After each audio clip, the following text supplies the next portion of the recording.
Because B, I know you have kids. I don't know if Toe Down does. So how do you explain all this to your kid? Well, listen, when I first got locked up, his son is actually here. When I first got locked up, he asked me what happened, and I said it was a disagreement about some farming equipment, which is partly true. Right. You know, and I said it was just a misunderstanding, and so we're very open with it in our family. Everything is very open. Plus, it's on the TV, it's on the internet. You can see it. So why would I lie about it? You know, I've never smoked weed. I'm not interested in smoking weed. It's not my thing. I'd rather eat. So give me some cakes and some sugar. That's my drug of choice. Right. So I got to kind of contain that. But marijuana is, you know, what happens a lot of times is young guys get into the drug game because the barriers to the entry to market are very small. If you have some dope and I can get to work, I'm only held back by how much I can sell. So it opens up a lot of lanes. And for us, marijuana put us in a position that we wouldn't get the chance to get those things. Bernard, you being the no disrespect here, Mr. Oh, it's all right. It's all right. The smarter, because every crew needs that guy, the smart guy. I don't smoke. Listen, I don't do it. You just said to Toe Down, this seems to be so lucrative. We have to do it ourselves. But for us, you know, when you're on this side of it, you have to be lucky every day. The police just have to be lucky once. Right. I got to be lucky every day. I got to make sure my plan is tight every day. And I had a very tight plan. But why did you make this decision? You seem to be a very reasonable and rational human being. There was so much money involved. You just couldn't help yourself. There was so much money, and because you was running the studio and all that stuff. I know for a fact. We would get $125 an hour. Okay. So 10 hours is $12.50. Let's say supposedly a quarter pound of weed costs $12.50. It takes me 10 minutes to do that. So my time, I can spend all of my time in the studio for 10 hours, or I can sell a quarter pound a week. So I made that choice, right? Okay. So when you say that we're not, you know, apologetic about it, the thing is, we made those choices. We did the time for those choices, you know? And so now what we do is when we go out and talk to kids, you don't have to make that choice. We're mentors. You don't have to go and do it yourself. So you tell your son what? Because he sees this, and I know there's some residuals from the life that was once lived, no matter what anybody says. There's some residual ways to live, and there might be still a little bit of luxury left in that lifestyle, if you know what I mean. So how, you know, do you explain that to We're big on consequences. Okay. You make the choices for yourself. You're 13 now. You know right from wrong. If you decide to make that other choice, and consequences aren't always bad. There's good consequences. When you stay in school and you read books and you educate yourself. And, you know, when I was locked up, I read over 200 books. And I've read every motivational book from Brian Tracy to Tony Robbins, and I can sum up all of those things in about 3 things, you know? It's visualization. If you can see yourself doing it, you can be that. But without execution, it's hallucination. So visualization without execution is hallucination. Okay. Pay attention to the details. Whether you're in the music business, the weed business, the being a good parent business, when you pay more attention to your kids, when you pay more attention to your job details, when you pay more attention to looking at a marijuana plant, you have better products that come out of it. So pay attention to the details. And the third thing that wraps up all of those books is communication. When you can communicate your idea and what you want, you can get what you want. When you communicate effectively with your partner, your lover, your friends, you can get what you need and what you want. That boy about to write a book, J-Mac. I see it coming. Listen, I see it coming. When is Box Motivational Wednesday? I want to be on that deal. We might just run this back. Former drug dealer today on BBW. And listen, I got a bunch of them. I got all kinds of stuff because you have time to work on yourself. So, you know, like in the Bible, Joseph got locked up for 13 years for something he didn't do. We got locked up for something we did do. Absolutely. But he took his time and he learned from that situation. He got himself in a better situation, and that's where we're at now. Okay. The other thing I know is that the same things that made us successful in the music business, in the weed business, are transferable. The education, the drive, the knowledge. We can transfer that into whatever we want to do. So being motivational speakers and going talking to the kids, if we put that same passion we had for music and growing weed into that, we're going to be hugely successful. Okay. We've got some television shows. We're actually pitching a television show this afternoon called Put Your Money Where Your Mouth Is. It's kind of American Idol meets the Shark Tank. So we had all of this time to work on ourselves, you know, and find out what's really important. Prison isn't where you are, it's where you're not. When my son's got a school play and I'm not there. When my dad dies and I'm not there. So prison isn't where you are. There's a life inside of prison, you know. Not everybody's walking around with their head down. There's guys talking and hanging out. It's kind of like being in high school. You know, the other thing I like to tell people is you don't have to be raped in prison, and you don't have to fight the biggest guy when you get there. Those things are not true. The guy you are in the world transfers to prison. When people see me in prison, they're like, "Hey, what are you here for?" And I'm like, oh, I'm here for growing pot. And they're like, no, really, you don't have to lie to kick it with us. What are you here for? And then they find out. And then the same kind of guys you hang out with in the world, you hang out with in prison. You know, so there's a life inside of there. But not being with your mom when she has a stroke. That's what prison's really about, you know. Why would you go and put yourself in that situation? How did you deal with it on an everyday basis? Because, you know, when you have a everyday freedom, all of a sudden you can't ball no more and wear them fly Gucci glasses you got on. Well, you know what I'm saying? Well, how do you transition into that life? You're right. My heart broke when I couldn't go to the Gucci store anymore. Come on. And I'm sure their heart broke when they didn't see him coming in there anymore. That? But listen, what it did bring into my life was how to be humble. You know, I went from. So now you were never humble. You're always a great guy, though. I went from this tycoon balling, you know, to living. I'm cleaning this bathroom stall out now, and I'm a number. You know, so I never promoted myself inside prison as a rapper. If somebody found out and they told the rest of the yard, and people would come up to me, I would then explain and tell people how I got there and stuff like that. But it really put me in a situation to reflect on who I am as a person, and it brought me a lot closer to God. And it brought me a lot closer to, you know, I never read a book until I got to prison. And that's the God honest truth. You know, so I had a lot of time to read, and I found out that reading is one of the greatest things that I love to do now. It's, you know, it's enlightening. You get to, you know, use your imagination. And for me, being able to be creative and use my imagination is one of the gifts that God gave me, you know. Being able to communicate effectively is another gift. So why not transfer these talents into like motivational speaking and helping out some other kids and stuff like that? So Toe Down, where does this leave you now? Is this Toe Down going back to the music industry, or is this a different Toe Down now?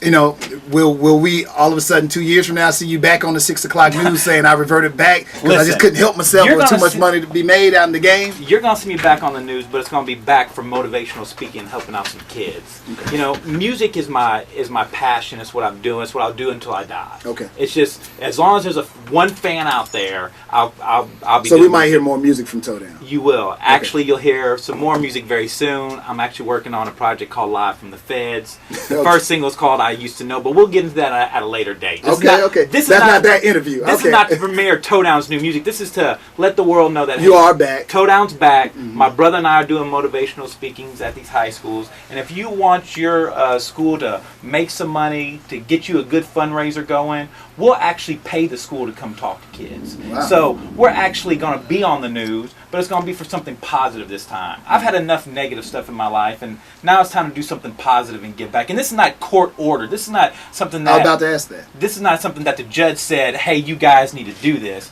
This is something that my brother and I have a passion for. You know, I love my nephew to death. I love dealing with kids. I love, you know, being there for them. You know, Bernard and I have mentored a lot of youth growing up. So to do this motivational speaking for these high schools, it comes secondhand to us. It's just something that's natural for us. So that's what we're putting our time, our effort, and our energy into, is helping out other people right now. Because I'm not going to lie to you, I'm doing all right. I came out of prison. I got a few bucks. I'm not really tripping, you know. So music is not my. Sound like them boys didn't find too much money left over. There's no money. There's no money. There's no money. There was never any money. All this is entertainment purposes. Yeah. So you know, I'm okay. Music is not something I have to lean on for an income. It's something I like to do as a hobby. But my main focus is the Terrio brothers and what we're going to do as motivational speakers and how we can impact the youth to make better men. Because, Bernard, it's a lot better to do what? It's a lot better to raise strong children than to repair broken men. Okay. And that's what Frederick Douglass says. So, again, we have a plethora of information. And we talk about the things that parents don't want to talk about. We talk about drugs. Most parents don't want to talk about drugs because they don't have to answer the question, well, did you do drugs? Right. Well, they already know we were at when we come in. Mm-hmm. So we talk about bullying. We talk about drugs. We talk about the consequences of your actions. And it's a really cool deal because we turn it into a fundraiser. So you buy a ticket and you come and see us. You get an hour out of class. You get to hear guys that are real, relevant, and entertaining. And this is what we do. We have a story to tell. Listen up, I got a story to tell. Mm-hmm. So, and that's what we're doing now. You know, we're telling this story and like, hey, listen. Leave the rapping to me, bro. Are y'all totally? And by the way, are y'all totally off the paper now, or do y'all still have to? You know, you got to still see the CEO. I still take piss tests. Okay. So I can't smoke weed right now. How long will this last? For 36 months. Actually, it's 34 months, but who's counting? Okay, 3 years. But again, that's not something I'm eager to get back into. Right. Because marijuana only slowed me down so I couldn't do a lot more stuff. And now being off drugs, I can see clearly now that, hey, I can get a lot more things done in the time that I have. Bernard, I know at some point they may legalize right here in Texas. And we already know how you were a great creator of cultivating the product. Would you ever consider, if it was legalized, and could you, and would you consider getting back? All right, we're talking about two different things. Yes. People are like, why didn't y'all just go to Colorado? Or because we didn't get arrested by the state, we got arrested by the feds. Okay. So it's still illegal under federal law. This is true. And they didn't even reclassify it when they had a chance to reclassify marijuana as a Schedule 1 narcotic, which means it has no medical value. They didn't even reschedule it, all right?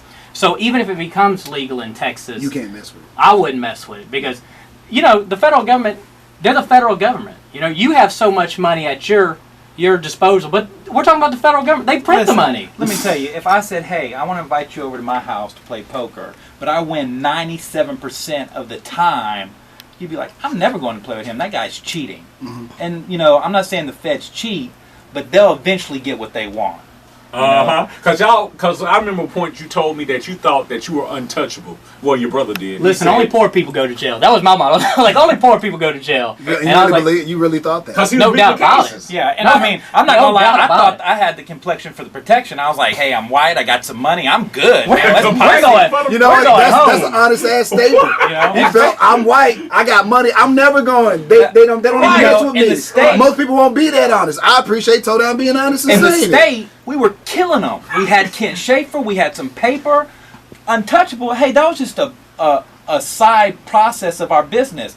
So what if you spend 125 racks on some lawyers and some fees and stuff like that? That's just a part of doing business to us. Who gives it? Let's go out there and keep thugging. That's what I mean, I'm not going to say the feds had it right when we were making, excess of $10 million a year, but it's somewhere between zero and infinity. Hey, but remember when you told me that when y'all were on TV, at first y'all thought the business was going to do bad. Oh man, when we first got on, when I saw him on TV, I was like, oh, we are out of this deal. And then people started seeing him at the club, and they're like, hey man, do you have such and such? I was like, what? Didn't they just see this guy on television? Let me tell you, I went to so prison. It was like promotion. It was the greatest commercial that they've ever done for me. Be quiet. I want kids to hold on. No, because I'm gonna sum it up like this. It brought my rap game to a whole new level. When I got arrested and I was in the back of the cop car, the cop turned to me and said, now you'll be able to sell some records. That was the first thing. What? The cop did not tell you that. The cops told me that in the back of the cop car. He was like, you'll have more street cred now than ever. And that was my first arrest. You sound like he's doing you a favor. Listen, I had the toe down SUC shirt on. I walked out. People were calling me. I was like, man, that's a great promo gimmick. I was like, this ain't a gimmick. This is my life. By the third time I got arrested and Channel 11 was running it, Channel 2, CNN, World Star Hip Hop. I mean, I would go to the club. I'd get bonded out because I had bond money. Mm-hmm. I'd get bonded out on a Thursday. I'd be back in the club on Friday, and people were hitting me up, hey, when's the new album coming out? And you got some weed. I was calling my brother. I was like, hey, there's more demand for it now than ever. Oh, I got to ask you guys this question. Generally, we see always on television, when the guys get pinched, all of a sudden their whole crew rat them out. I just have to ask that question. I wouldn't say the whole crew, but 50%. Listen, I understand why they did. I just don't think I could have done it. Everybody. So you were okay with them snitching? I'm not okay with it. Okay, I'm not. But he okay understands. But I understand how it goes. Let's be honest. They weren't out to get me. They were just out to try to protect themselves and save themselves. Right. So I can't be mad at that. I'm not bitter. Listen, everybody knows what the score is, right? If two guys go and do 5 years and everybody else doesn't do any time, you know what the score is, right? There was some snitching. So, no doubt about it.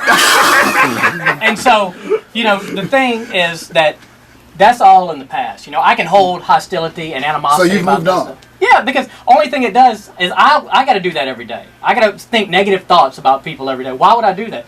It's like a bad movie. Why would you go keep seeing a bad movie? Right? Once you see a bad movie, you don't go back and watch it 15 more times. Okay. You block it out of your mind, you keep it moving, So, the thing is, everybody in our little crew knew what the score was, right? And it was like, hey, listen, but what I've learned is everybody's down till it goes down, and then everybody's down for themselves. And that's what it is. My brother was so prepared. He would tell these guys, hey, listen, my brother's been arrested twice. There's a high possibility something will happen. You need to set aside X amount of money. You need to make sure that this is tight. This is where you need to put it. He would give them the whole game plan. He was like, and he'd ask them, hey, are you sure you want to do this? And then he would come back a couple days later and say, hey, have you had time to think about it? So all these guys that I made millionaires in a short amount of time, they knew what the game was. Listen, we used to watch the first 48, right? Really? It was like a class. Okay, everybody, we're gonna watch this episode. What went wrong with this? How did these guys get caught? And it's always the guys that started talking. The guys that said, hey, I'm not saying anything until my lawyer gets here. Those guys always got to leave at the end of the show. You know? But what happens, and this is probably what happened, is that once they start separating, they're like, hey, listen, we don't really want you guys. We want the two brothers. We've arrested these guys 3 times. 3 times we've arrested these guys. Now, we're going to give those guys 5 years. You want 5 years too? And they're like, oh, no, if y'all just want them, you can have those guys. Wow. So, you know, there was 8 of us on the conspiracy. 4 guys told, 4 guys didn't tell, you know, and listen, again, if we had to worry about that and think about that all day, that would consume us with negative thoughts. And we're not on negative thoughts. We're on dreaming dreams and dreaming bigger dreams. And when you have a dream, take that dream and throw it away and dream a bigger dream. Live what's inside of your heart. Go do what you want to do. Like you said, you never saw me. You never even heard me speak. But now that the story is open, I can share those experiences with people. You know, you don't have to be the main attraction. You can be the guy in the background and end up with more time. When I first saw the indictment, I was like, why is my name at the top? My last name is Terry. I should be at the bottom. They're like, no, they don't do it by alphabetical order. They got you at the top. The top of what? I was like, oh. But tell me how you beat the case. Remember you told me you had beat the case? What we had is in the feds, this is just a lesson on marijuana in general. If you're growing marijuana or if you have marijuana, here's a lesson for you. In the feds, they count a marijuana plant as leaves and roots. It has to have those 2 things. Mm-hmm. So they showed some evidence against some state cases that we had, and it didn't have any roots. And I was like, well, where is the roots to these plants? And they were like, well, those plants couldn't have gotten that big without the roots. So I filed some addendums that said, well, that's not meeting the letter of the law. It doesn't say if it looks like it could have grown without roots. There are no roots. Lesson. So I got to sustain that objection, which means I won, but which infuriated the DA and the judge. Oh, you're a smart guy. Like, oh, okay, we got something for you. So I got to get the leadership points for 4 points. Congratulations, the max you you won. can get. That's what they would give Pablo Escobar, and I got those. This is time in jail, y'all. This is not true leadership points. If you some of y'all know, some of y'all may not. What they do is in the feds they have a guide, right? So they say if you have this much marijuana, you get this much time. It's not arbitrary, like, hey, we really like you, you'll get less time. There's a chart for it. Now, if they don't think they've given you enough time, they have these things which I call bonus points. Like leadership points, winner, maintaining a place to manufacture, doing it in a, so they give you all of these things, and I was able to collect all of them like Pokemon Go. I was able to get all of them. So I ended up with a sentence of 70 months with the low end, but the judge, he told me to make sure I didn't do it again when I got out. He gave me 5 extra months, so I got a sentence of 75 months. Mm-hmm. Meanwhile, I'm laughing like, oh man, he got 75, I'm the second one on the diamond, I'm going to get less. And then, they're like, you want to make him look culpable? Yeah, put it all on him. I mean, it's too late now here, I guess. It don't matter. And the judge turned to me. I was like, okay, you're going to do 87 months. I was like, wait a minute. What's all this stuff? So it got kind of interesting towards the end. But when we got back in the holding tank afterwards, there's a guys and they're like, man, what'd y'all do to make the judge so angry? I was like, leave it up to my brother. There's a part when you're getting sentenced, they said, would you like to speak to the court? Do you have anything to say? And I really thought that they wanted to hear what I had to say. I really did. I thought we were going to have an adult conversation. Okay. But what it is... But now you were being a smart ass. No. But what they do is they offer that to you, so if they don't, you can file an appeal, right? And so what I want to do is, what happens is they only really see one side of the story. Right? So I wanted to explain where I came from. Listen, we didn't grow up on the wrong side of the tracks, but we grew up close enough where we could hear the train whistle blow. Okay. So when we grew up, we went to public schools. We had the peanut butter that didn't always blend together, that you'd pick up and stuff. Government cheese that worked really well only in the oven. So my thing was never to be in that situation. Mm-hmm. So they asked me all the time, why did you pick marijuana? I didn't pick marijuana. Marijuana picked me. They asked me, why did you get in the music business? I can't even turn that studio equipment on. You'd come by, I'm like, can you play something? I don't even know how to turn it on. Mm-hmm. So what I do is I write a plan. So I know that whether we're doing house flipping or we're doing television shows or motivational speaking, it's like, hey, listen, how does this business plan work? How does the structure work? And how do we get to the next level of it? You know, my idea is never to think small. I don't like to aim my sparrow at the eagle and only strike a rock. I like to aim my sparrow at the sun and strike an eagle. Okay. So I always think above and beyond. I don't want to be like everybody else. God made me for greatness. I can either be a victim or I can be the victor. And I choose to be the victor. Okay. Thank you, Joel Osteen, right down the street. I heard that coming. I get that coming. I appreciate you guys. Man, y'all honesty. I'm still, it's interesting, Toda and Bernard, because there's a bit of apology there, but it's a lot of acceptance. I did it, whatever, I'm moving on. I did my time to society. Hopefully everybody can forgive if they think I did something wrong. If you didn't, though, this is just what it is.